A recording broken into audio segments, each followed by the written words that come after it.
2ನೇ ತರಗತಿಯಲ್ಲಿ ಓದುತ್ತಿದ್ದೇನೆ. ನನ್ನ ಶಾಲೆಯ ಹೆಸರು ಬಾಲಕಿಯರ ಹಿರಿಯರ ಪ್ರಾಥಮಿಕ ಶಾಲೆ ಮುಧೋಳ.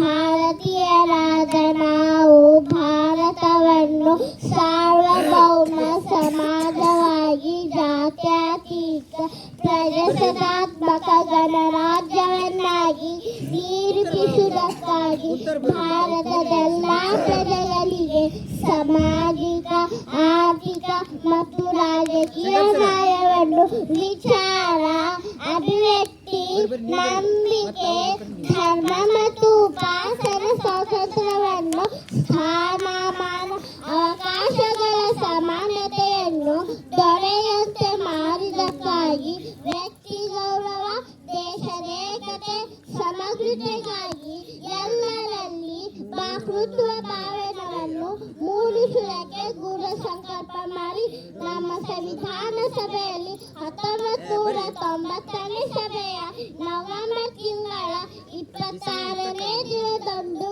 ಈ ಸಂವಿಧಾನವನ್ನು ನಮಗೆ ನಾವೇ ಅರ್ಪಿಸಿಕೊಂಡು ಅಂಗೀಕರಿಸಿ ಶಾಸನವಾಗಿ ಇರಿಸಿಕೊಂಡಿದ್ದೇವೆ.